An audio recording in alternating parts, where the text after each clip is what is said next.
여기 백악관에서 25년간 근무한 한 고위 관료가 있습니다.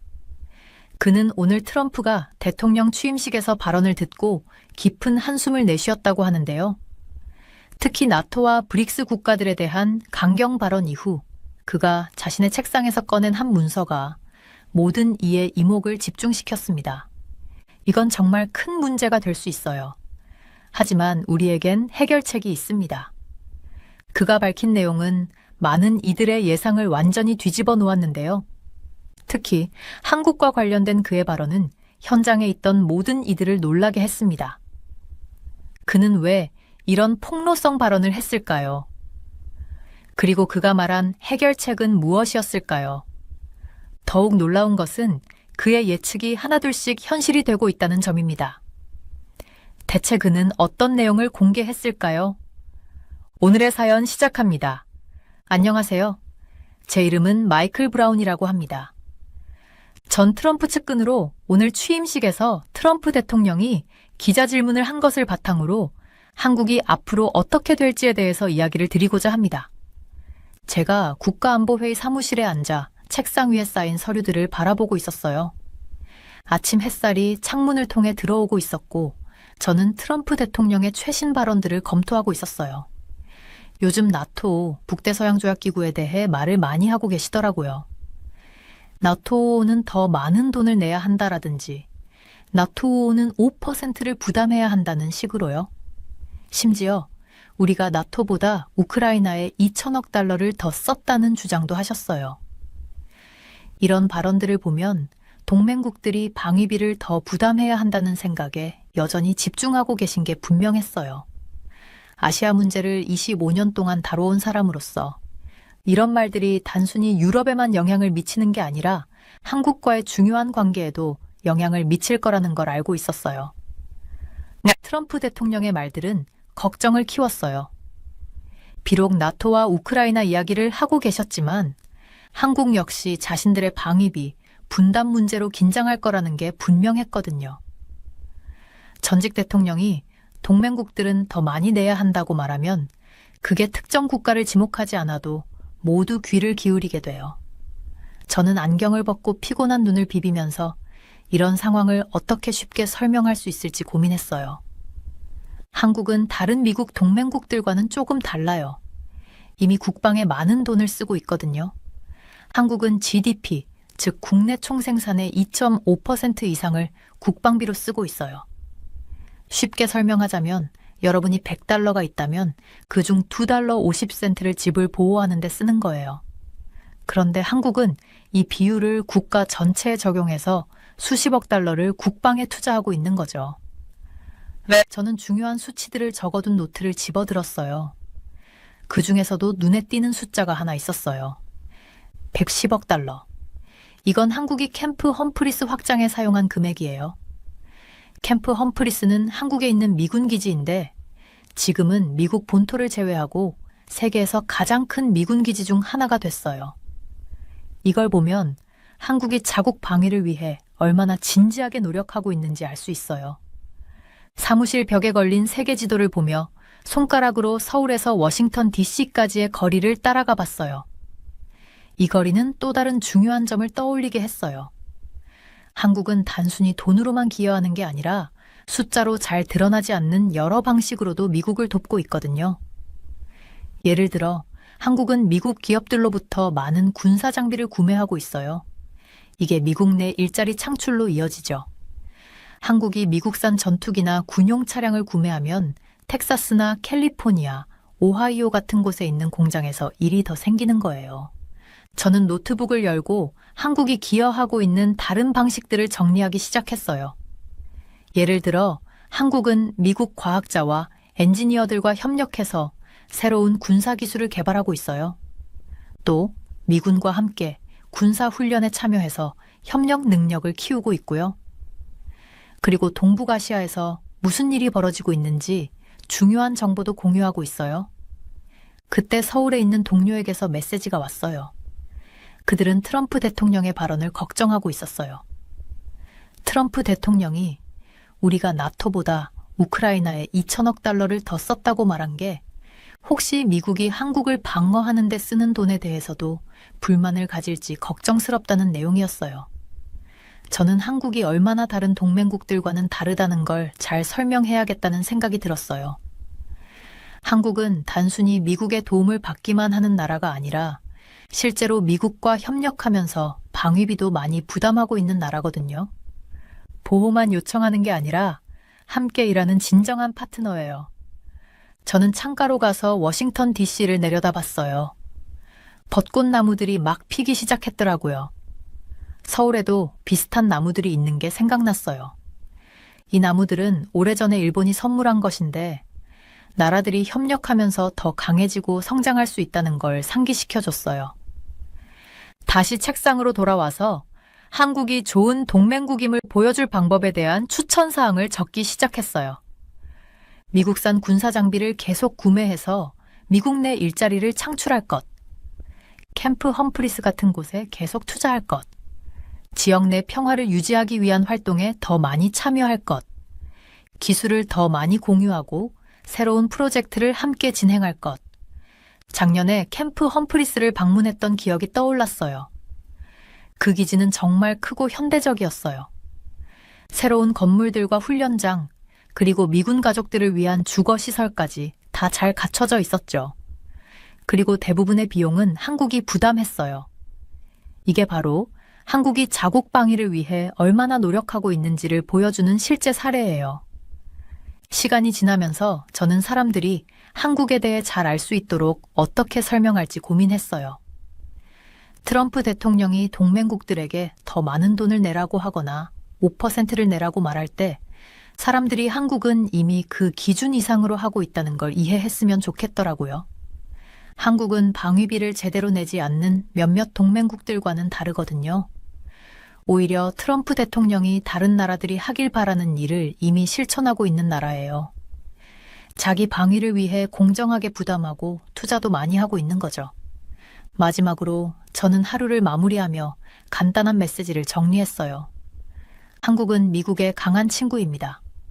스스로 방위를 위해 돈을 쓰고 미국 제품을 구매하며 미군 기지를 개선하고 지역 내 평화를 유지하기 위해 함께 일하고 있습니다. 이건 단순히 돈의 문제가 아니라 두 나라가 함께 더 강하고 안전해질 수 있도록 협력하는 진정한 파트너십의 문제입니다. 서류 가방을 챙기고 집으로 향하면서 명확한 설명과 지속적인 협력이 있다면 어떤 도전이 와도 한국과의 우정은 계속 강하게 유지될 수 있을 거라는 확신이 들었어요. 제가 포항에 있는 포스코 제철소의 전망대에 서서 아래 거대한 용광로들이 원철을 고품질 철강으로 바꾸는 모습을 지켜보고 있었어요.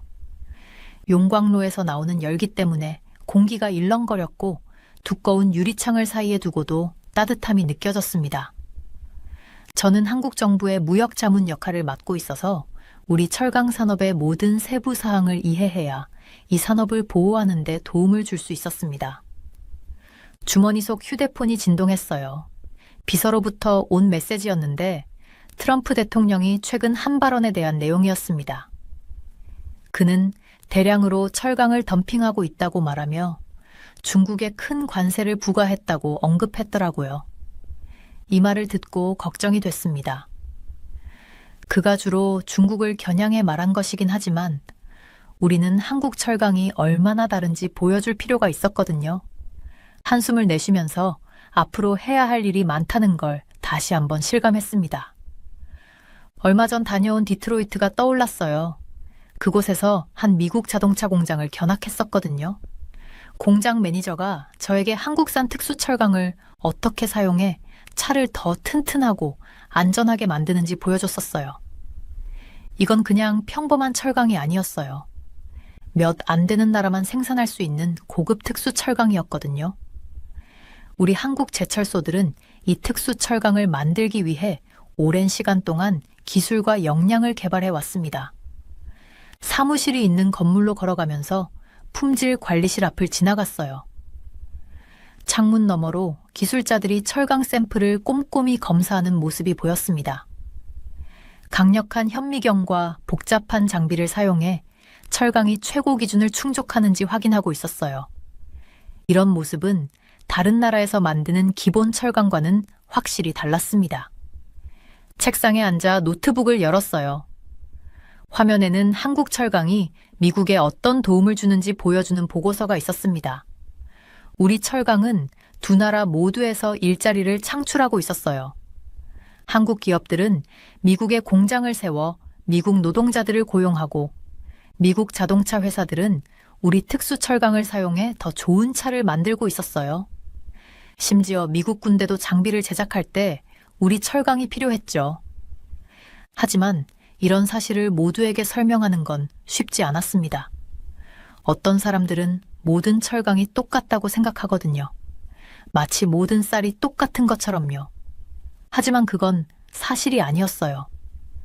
책상 위에 놓여 있던 샘플을 집어들었어요. 자동차 안전 시스템에 쓰이는 고급 철강 조각이었는데 믿을 수 없을 만큼 강하면서도 가벼웠습니다. 이런 철강 덕분에 자동차가 연료를 덜 소비하고 사고가 났을 때 사람들을 더 안전하게 보호할 수 있었습니다. 저는 한국 철강이 중국 철강과 어떻게 다른지 보여줄 계획을 세우기 시작했어요. 트럼프 대통령이 언급한 관세와 덤핑을 떠올리며 이 차이를 모두가 쉽게 이해할 수 있도록 설명해야 했습니다. 그가 중국에 부과한 관세는 불공정 무역을 막으려는 목적이었지만 한국은 규정을 잘 지키고 있습니다. 우리는 품질과 안전에 대한 엄격한 기준을 따르고 원가 이하로 철강을 팔지 않아요. 그건 덤핑이라고 부르는데 우리는 그런 일을 하지 않습니다. 대신 우리는 더 나은 철강을 만들어 그 가치를 인정받아 경쟁하고 있습니다. 달력을 보니 다음 주에 미국 비즈니스 리더들과의 미팅이 잡혀 있었어요. 그들은 자신들의 기업에 우리 특수 철강이 꼭 필요하다는 걸 알고 있었습니다. 많은 사람들이 우리 공장을 직접 방문해서 철강을 어떻게 다르게 만드는지 확인했거든요. 그들은 우리의 파트너가 되었고 두 나라가 서로를 돕기 위해 함께 협력하고 있었습니다. 미국 기업들과 더 가까이 협력할 방법도 계획해야 했어요. 아마도 미국의 공장을 더 많이 세울 수도 있고 새로운 종류의 철강을 함께 개발할 수도 있을 것 같았어요. 이렇게 하면 미국 내 일자리도 더 많이 생기고 우리 두 나라가 서로에게 얼마나 큰 도움을 주고 있는지도 보여줄 수 있을 거예요. 창밖으로 해가 지고 있었어요. 하늘은 용광로 속 뜨거운 철강처럼 주황빛으로 물들었죠. 저는 철강이나 무역에 대해 잘 모르는 사람들에게 이 모든 것을 어떻게 설명할지 고민했어요. 이렇게 말하고 싶었어요. 한국과 미국이 함께하면 서로에게 이익이 됩니다. 한국 철강은 더 튼튼한 미국 자동차를 만드는 데 도움을 줘요. 미국 노동자들은 좋은 일자리를 얻고 두 나라는 더 강하고 안전해져요. 집에 갈 준비를 하며 마지막으로 공장 바닥을 내려다봤어요. 야간 근무조 직원들이 일을 시작해 24시간 내내 용광로를 가동시키고 있었습니다. 그들은 더 나은 자동차, 더 튼튼한 건물, 더 안전한 다리를 만들기 위해 필요한 특수 철강을 생산하고 있었어요. 이건 단순히 철강을 파는 문제가 아니라 두 나라가 함께 더 나은 미래를 만드는 일이었어요. 이 모든 것을 설명하려면 앞으로 해야 할 일이 많다는 걸 알고 있었어요. 하지만 이건 정말 중요한 일이었어요.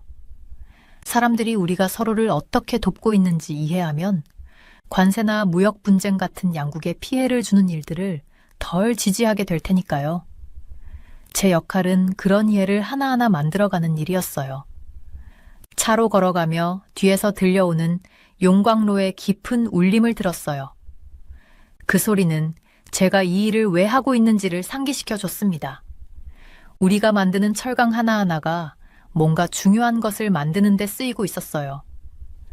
우리가 지키는 무역협정 하나하나가 두 나라를 더 강하게 만들고 있었죠. 그리고 이런 사실을 이해하는 사람 한 명 한 명이 한국과 미국이 함께 더 나은 미래를 만들어가는 데 기여하고 있었습니다. 저는 국가안보회의 사무실 책상에 앉아서 창밖을 바라보고 있었어요.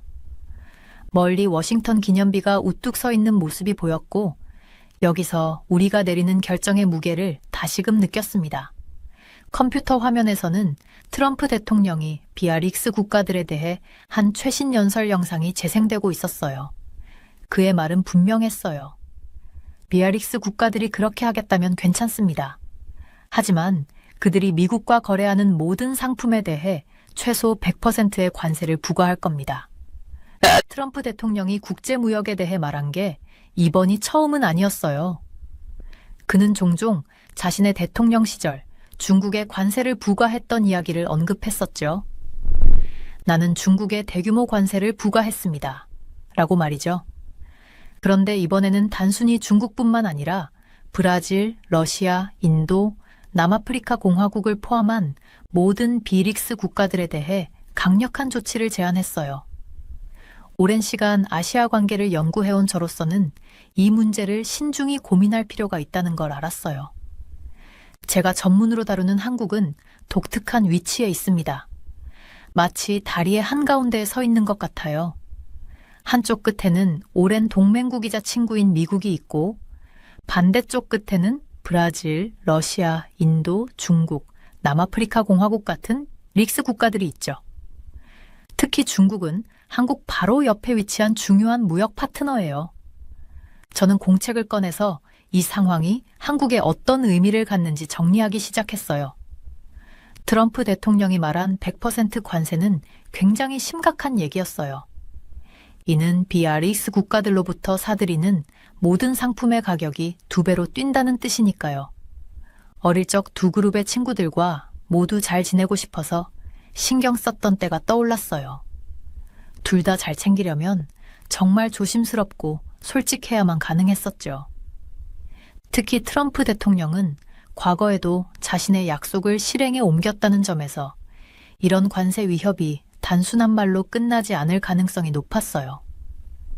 그가 대통령 시절 중국에 대규모 관세를 실제로 부과했던 것처럼요.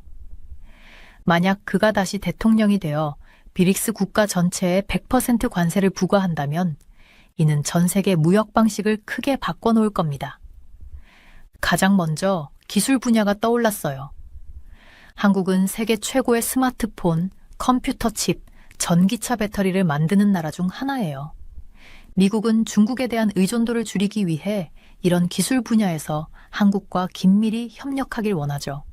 그래서 저는 공책에 기술 파트너십이라고 크게 적었어요. 이건 한국과 미국이 새로운 기술을 개발하는데 더 협력할 수 있다는 걸 의미했어요. 다음으로는 공급망 문제를 생각해 봤어요. 공급망은 말하자면 물건이 만들어지고 전 세계로 이동하는 과정이에요. 현재 많은 기업들이 여러 나라에서 부품과 재료를 공급받아 제품을 만드는데 특히 비아릭스 국가들, 그 중에서도 중국에서 많이 들여오고 있죠. 하지만 미국은 이를 바꾸길 원하고 있어요. 더 많은 것을 미국이나 한국처럼 우호적인 나라들에서 생산하길 원하죠. 작년에 한국의 삼성 공장을 방문했을 때가 떠올랐어요. 그곳에서는 이미 이런 문제를 해결하려는 작업이 진행 중이었어요. 더 많은 컴퓨터 칩을 한국 내에서 생산하기 시작했고 미국에도 새로운 공장을 짓는 계획을 세우고 있었어요. 이런 움직임이야말로 양쪽 관계를 균형 있게 유지하는 데 도움이 될 수 있는 일이었죠. 그렇다고 비아릭스 국가들과의 관계를 잊을 수는 없었어요. 한국은 여전히 비아릭스 국가들, 특히 중국과의 무역이 필요했으니까요. 중국은 많은 한국 제품을 구매하고 한국 기업들이 필요로 하는 중요한 자재를 공급해줘요. 그래서 공책에 균형 잡힌 경제관계라는 문구를 적었어요. 이는 비아릭스 국가들과 좋은 비즈니스 관계를 유지하면서도 미국을 불편하게 하지 않는 방법을 찾는 것을 의미했어요. 그 중에서도 민감한 기술 관리가 가장 큰 과제였어요. 어떤 기술은 일반적인 비즈니스뿐만 아니라 군사적으로도 사용될 수 있거든요. 한국은 이런 기술을 어떤 나라들과 공유할 수 있는지에 대한 명확한 규정이 필요했어요. 저는 이런 중요한 기술을 보호하면서도 정상적인 비즈니스는 지속할 수 있도록 하는 가이드라인 초안을 생각해 봤습니다. 제가 적은 메모들과 트럼프 대통령의 관세 발언을 바라보면서 이 상황을 한국 정부에 어떻게 설명해야 할지 고민했어요. 특히 이런 대규모 관세가 실제로 시행될 경우 모두에게 효과적인 명확한 계획이 필요했어요. 트럼프 대통령의 강경한 비아릭스 입장은 한국이 국제무역에서 큰 변화를 준비해야 한다는 뜻이었어요. 그래서 제가 추천한 계획은 이랬습니다. 첫째, 한국은 미국과 새로운 기술을 개발하는데 더 긴밀히 협력해야 해요. 여기에는 더 나은 컴퓨터 칩, 인공지능, 청정에너지가 포함될 수 있겠죠. 한국과 미국 과학자들이 함께 일할 수 있는 새로운 연구센터를 세우는 것도 좋은 방법이에요. 둘째, 미국이 주도하는 공급망 강화 노력에 참여해야 해요. 이는 한국과 미국에서 더 많은 제품을 생산하고 다른 나라에 지나치게 의존하지 않는 것을 의미하죠. 마치 한 공급업체가 문제가 생겼을 때를 대비한 백업 계획을 세우는 것과 같아요. 셋째, 비릭스 국가들과 계속 무역을 이어가되 무역 품목에 더 신중을 기해야 해요. 자동차, 휴대폰, 생활용품 같은 일반적인 상품들은 괜찮아요. 하지만 군사적으로 활용될 수 있는 첨단 기술은 특별한 허가가 필요하겠죠. 넷째, 민감한 기술을 어떻게 다룰지에 대한 명확한 규정을 마련해야 해요. 이렇게 하면 기업들이 어떤 기술을 다른 나라들과 공유할 수 있는지 정확히 알 수 있을 겁니다. 창밖으로 해가 지기 시작할 무렵, 저는 작성한 추천안을 한 번 더 살펴봤어요. 한국이 이런 관계들을 균형 있게 유지하는 게 쉽지는 않겠지만 충분히 가능한 일이었어요. 핵심은 모든 사람들에게 정직하고 명확하게 상황을 설명하는 거였어요. 저는 보고서를 저장하고 동료들에게 보낼 준비를 했어요. 내일은 이 추천안을 실제로 어떻게 실행할지 세부 사항을 논의하기 시작할 예정이었어요. 하지만 지금은 한국이 이 어려운 시기를 헤쳐나갈 좋은 계획을 마련했다고 느껴졌습니다. 저는 책상에 앉아서 트럼프 대통령이 에너지에 대해 했던 최근 발언들을 검토하면서 컴퓨터 화면에 띄워둔 한국의 에너지 수요 차트를 보고 있었어요. 트럼프는 에너지 생산을 대폭 확대할 것이라면서 우리는 에너지로 많은 돈을 벌게 될 것이라고 말했어요. 그의 말은 그가 다시 대통령직에 오르면 에너지가 주요한 이슈가 될 것임을 분명히 보여줬어요. 숫자로 봐도 명확했어요. 한국은 도시를 유지하고 공장을 가동하며 겨울에 가정을 따뜻하게 하기 위해 많은 에너지가 필요했어요. 오랫동안 한미 관계에 대해 일해온 저로서는 양국이 에너지 문제에서 협력하는 것이 얼마나 중요한지 잘 알고 있었어요. 그때 제 휴대폰이 진동하며 메시지가 왔어요. 제 보조인 사라가 요청하신 에너지 보고서가 준비됐습니다. 라고 보내왔어요. 저는 문서를 열고 최신 데이터를 읽기 시작했어요. 한국은 그 어느 때보다도 많은 에너지를 사용하고 있었는데 대부분의 에너지를 다른 나라에서 들여와야 했어요. 이를 보면서 어떻게 하면 미국과 에너지 문제에서 더 잘 협력할 수 있을지에 대해 생각하게 됐어요. 미국은 최근 세계 최대의 천연가스 생산국 중 하나로 자리 잡았어요. 트럼프가 강조했던 에너지 생산 확대는 이런 성장세와 맞물려 있었어요. 그는 미국의 에너지 자원을 돈을 벌고 한국 같은 동맹국과의 관계를 강화할 방법으로 여겼어요. 작년 여름에 텍사스에 있는 액화 천연가스 LNG 시설을 방문했던 기억이 떠올랐어요. 그 시설은 엄청나게 컸고 수백만 가구에 에너지를 공급할 수 있을 만큼의 가스를 저장할 수 있는 대형 탱크들이 있었어요. 그 가스는 액체로 냉각되어 바다를 건너 한국 같은 나라들로 더 쉽게 운송될 수 있었어요. 저는 노트를 꺼내 한미 양국이 에너지 분야에서 어떻게 더 잘 협력할 수 있을지에 대한 아이디어를 적기 시작했어요. 첫 번째로 적은 건 미국에서 더 많은 천연가스를 구매하는 방법이었어요. 이렇게 하면 양국 모두에게 이득이 될 수 있었어요. 한국은 필요한 에너지를 확보하고 미국은 신뢰할 수 있는 가스 구매자를 얻을 수 있었죠. 서울의 스카이라인을 바라보니 멀리 핵발전소 몇 개가 보였어요. 그걸 보면서 우리 양국이 함께 협력할 수 있는 또 다른 중요한 분야가 떠올랐어요. 한국과 미국은 모두 핵에너지에 대한 전문 지식이 많았어요. 지식을 합친다면 더 안전하고 효율적인 핵발전소를 건설할 수 있을 거라고 생각했어요. 이건 에너지로 돈을 벌겠다는 트럼프의 비전과도 딱 맞아떨어졌어요. 핵에너지는 양국 모두에게 가치 있는 수출 자원이 될 수 있었으니까요. 얼마 전 다녀온 제주도가 생각났어요. 그곳에서는 태양광 패널과 바닷바람에 돌아가는 풍력 발전기들을 볼 수 있었어요. 재생에너지는 해가 갈수록 더 중요한 이슈가 되고 있었어요. 미국에는 태양광과 풍력 기술을 연구하는 기업들이 많이 있었어요. 우리 양국이 재생에너지 연구를 함께 한다면 더 효율적인 친환경 에너지를 만들어낼 수 있을 거라고 생각했어요. 그때 컴퓨터에서 이메일 알림 소리가 났어요. 워싱턴에 있는 예전 동료 톰이 보낸 메시지였어요. 그는 에너지 인프라 프로젝트를 진행 중이었어요. 여기서 말하는 에너지 인프라는 항구, 저장 탱크, 파이프라인 같은 것들이었어요. 이런 인프라는 에너지를 한 곳에서 다른 곳으로 이동시키는데 꼭 필요했어요. 그의 메시지를 읽으며 한국이 미국에 더 나은 에너지 인프라를 구축하는 데 투자할 수 있다는 아이디어가 떠올랐어요. 이렇게 하면 양국 간 에너지 수송이 더 쉬워질 거라고 생각했죠. 저는 프레젠테이션 소프트웨어를 열고 이런 아이디어를 정리하기 시작했어요. 첫 번째 슬라이드에는 한국이 미국에서 더 많은 천연가스를 구매할 수 있다는 내용을 적었어요. 천연가스가 태평양을 건너 특수 선박으로 운송되는 과정을 간단히 보여주는 다이어그램도 추가했어요. 다음 슬라이드에는 핵에너지 협력에 대한 내용을 적었어요. 양국의 뛰어난 과학자들과 엔지니어들이 지식을 공유해서 핵발전소를 더 안전하고 효율적으로 만들 수 있다는 내용이었어요. 사람들이 더 잘 이해할 수 있도록 현대적인 핵발전소 사진도 추가했어요. 세 번째 슬라이드에는 재생에너지에 대해 썼어요. 양국이 협력해 더 나은 태양광 패널과 풍력 발전기를 만들 수 있다는 내용을 적었어요. 제주도에서 찍은 사진도 추가해서 한국에서도 이미 재생에너지가 잘 활용되고 있다는 점을 보여주고 싶었어요. 마지막 슬라이드에는 에너지 인프라에 대해 설명했어요. 더 나은 항구와 저장시설을 건설하면 양국 모두에 도움이 될 것이라고 적었어요.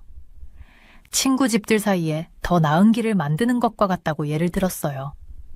이렇게 하면 서로 방문하기가 더 쉬워지는 것처럼요. 프레젠테이션을 마무리하면서 에너지 협력이 양국을 더 강하게 만들어줄 수 있다는 생각이 들었어요. 한국은 경제 성장을 지속하려면 안정적인 에너지 공급이 꼭 필요했어요. 미국은 자국의 에너지를 친성 국가들에게 팔고 싶어 했고요. 함께 협력하면 양국 모두가 도움을 받을 수 있었어요. 작업을 저장하고 시간을 확인했어요. 해가 지고 있었고 서울의 불빛들이 하나둘 켜지고 있었어요. 그 불빛들을 보면서 에너지가 얼마나 중요한지 다시 한번 느꼈어요. 에너지는 가정, 학교, 병원, 그리고 공장을 움직이게 하는 원동력이었죠. 만약 한국과 미국이 에너지 분야에서 협력한다면 이런 불빛들을 계속 켜둘 수 있을 거라고 믿었어요. 그리고 그것이 양국을 더 강하게 만들어줄 거라고 생각했어요. 사무실을 떠나기 전에 프레젠테이션 자료를 몇몇 동료들에게 검토 요청 메일로 보냈어요. 내일이면 이 아이디어들을 정부 관계자들에게 발표할 예정이었어요. 그들도 에너지 협력이 양국에 얼마나 큰 이득을 줄 수 있을지 이해해 주길 바랐어요. 짐을 챙기면서 한미 에너지 협력의 미래에 대해 낙관적인 기분이 들었어요. 저는 책상에 앉아서 트럼프 대통령의 이민 관련 최근 발언을 검토하고 있었어요. 그의 말은 분명했어요. 합법적인 이민은 괜찮다. 그리고 우리는 사람들이 필요하다. 이런 발언은 제 관심을 끌었어요. 왜냐하면 이 말이 한국에게 중요한 기회를 보여줬기 때문이에요. 아시아 문제를 오랫동안 다뤄온 저로서는 이런 발언을 기반으로 양국 간의 관계를 더 강하게 만들 수 있겠다는 생각이 들었어요. 그날 아침 일찍 국가안보회의 사무실로 들어가면서 한미 양국이 직면한 도전과 기회를 생각했어요. 제 책상 위에는 양국 간 숙련된 노동자와 이민에 관한 두꺼운 보고서 묶음이 놓여 있었어요. 그걸 열어보면서 이 주제가 신중한 고민과 명확한 설명이 필요하겠다는 걸 느꼈어요.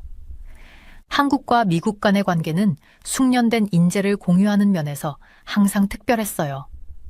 지난달에 실리콘밸리에 있는 삼성 연구소를 방문했던 기억이 떠올랐어요. 거기서 한국 엔지니어들이 미국 과학자들과 함께 협력해서 양국의 이득이 될 새로운 기술을 개발하고 있었거든요.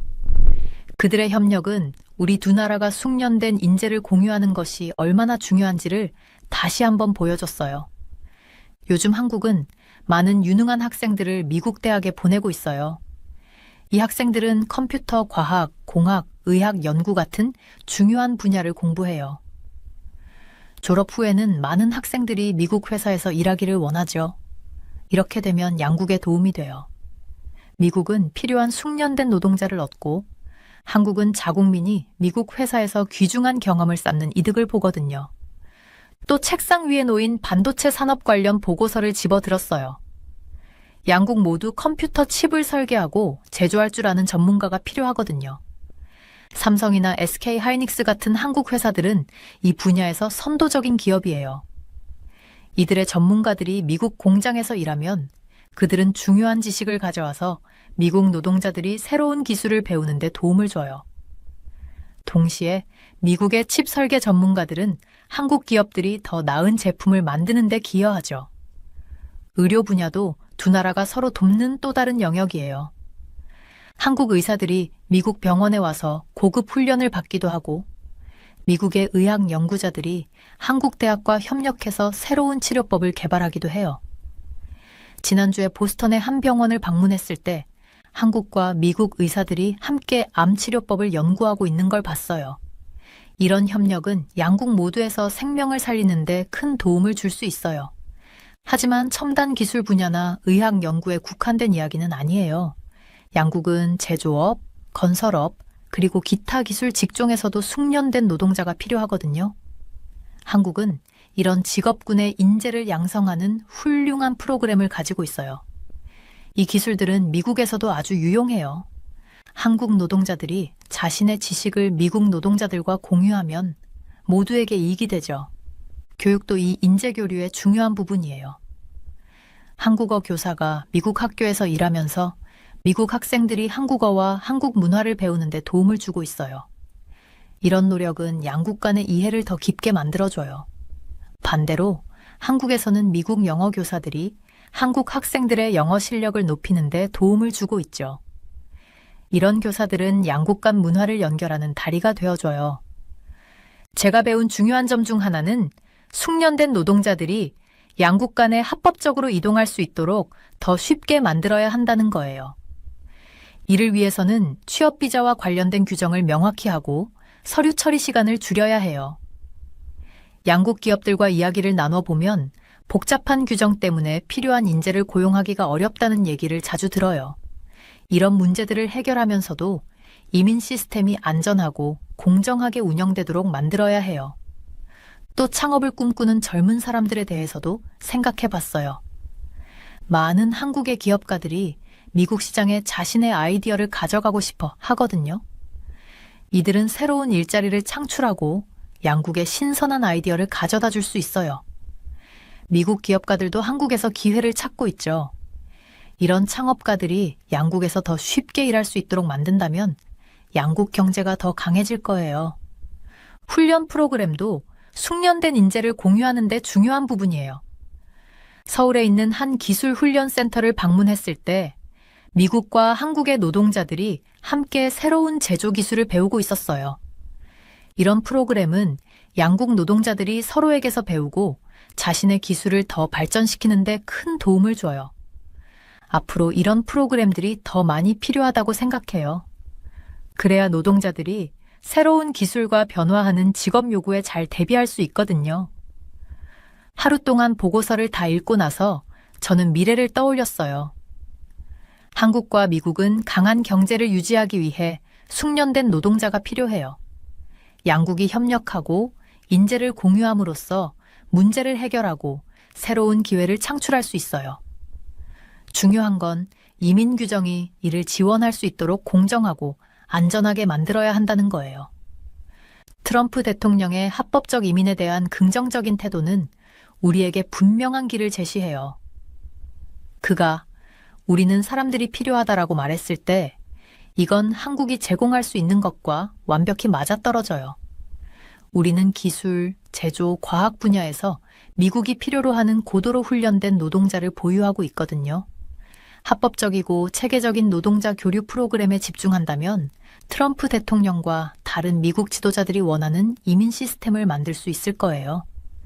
저는 폴더를 닫고 노동자 교류 프로그램을 개선하기 위한 추천안을 작성하기 시작했어요. 양국의 미래는 서로 협력하고 우리의 기술과 지식을 공유하는 데 달려 있어요. 이를 제대로 한다면 노동자, 기업, 그리고 양국 모두가 이득을 볼 거예요. 이렇게 해서 우리는 앞으로도 더 강한 파트너십을 만들어갈 수 있을 거예요. 트럼프가 최근 나토에게 더 많은 돈을 내야 한다고 말하고 브릭스 비아릭스 국가들의 100% 관세를 부과하겠다고 하며 철강 덤핑 문제에 대해 우려를 표하는 걸 들었을 때 저는 우리가 명확한 계획이 필요하다는 걸 느꼈어요. 이런 발언들을 들으면서 한국과 미국 간의 관계를 강화하고 이런 우려들을 직접적으로 해결할 방안을 찾아야 한다는 걸 다시 한번 깨달았어요. 저는 한국과 미국이 협력하는 방식을 오랜 시간 동안 연구해 왔기 때문에 두 나라의 우정을 더욱 단단하게 만들기 위한 제 계획을 설명드리고 싶어요. 이 계획은 두 나라가 서로 성장하고 안전을 지킬 수 있는 방법을 간단하게 나누어 보여줄 거예요. 제가 국가안보회의 NSC 사무실에 앉아 아시아 지도를 보면서 한국과 미국이 서로에게 꼭 필요한 가까운 친구 같다는 생각을 했던 게 기억나요. 지금 세상은 엄청나게 빠르게 변하고 있고 마치 조각들이 계속 움직이는 큰 퍼즐 같아요. 그래서 두 나라가 꼭 끈끈한 관계를 유지하면서 서로의 문제를 함께 해결할 수 있어야 해요. 먼저 미국에게 한국이 왜 특별한 존재인지 얘기하고 싶어요. 한국은 단순히 미국이 일하는 또 하나의 나라가 아니라 정말로 소중한 파트너 같은 나라예요. 트럼프가 비판했던 몇몇 국가들과는 다르게 한국은 이미 국방비에 많은 돈을 쓰고 있고 미국 제품도 많이 구매하고 있어요. 제가 작년에 서울을 방문했을 때 한국 기업들이 매일 미국 사람들이 사용하는 핸드폰부터 자동차 부품까지 중요한 물건들을 만드는 모습을 봤어요. 한국의 노동자들은 이런 물건들을 만드는데 아주 뛰어난 실력을 가지고 있고 미국 기업들도 이런 기술력이 필요해요. 그리고 한국은 아시아에서 평화를 유지하는 데도 큰 역할을 하고 있어요. 제가 한국 군인들과 미국 군인들이 함께 훈련하는 모습을 본 적이 있는데 정말로 잘 맞는 팀처럼 보였어요. 이런 협력은 중요해요. 아시아에서 좋은 친구가 있다는 건 미국이 강하고 안전하게 지낼 수 있는데 큰 도움이 되거든요. 한국은 군사비에 많은 투자를 하고 자기 자신을 지킬 뿐만 아니라 친구들을 도와줄 준비도 항상 되어 있어요. 제 계획의 두 번째 부분은 경제적인 협력에 대한 거예요. 이건 특히 트럼프가 무역이나 철강 수입 문제에 대해 걱정하고 있기 때문에 중요해요. 저는 이걸 두 도시를 잇는 다리를 짓는 것처럼 생각해요. 연결된 길과 다리가 많을수록 다리가 더 튼튼해지잖아요. 한국과 미국의 기업들이 더 자주 협력해야 한다고 생각해요. 예를 들어 미국 기업들이 특별한 반도체나 새로운 기술이 필요할 때 이런 걸 잘 만드는 한국 기업들과 함께 일하면 돼요. 그리고 두 나라가 서로의 사업에 더 많은 투자를 해야 한다고 생각해요. 제가 미국의 사업주들과 얘기를 나누다 보면 그분들이 종종 한국 기업들과 더 많이 일하고 싶다고 말해요. 이유는 간단해요. 한국 기업들이 믿을 만하고 기술력도 뛰어나기 때문이에요. 또 한국 기업들이 미국에 더 많은 공장을 세우면 미국 사람들에게 일자리를 만들어줘요. 이건 바로 트럼프가 원하는 거잖아요. 미국 내 일자리를 늘리는 것 말이에요. 한국 기업들이 미국에 공장을 세우면 두 나라 모두에게 큰 이익이 되고 트럼프의 무역 우려도 해결할 수 있어요. 세 번째는 두 나라의 안전에 관한 부분이에요.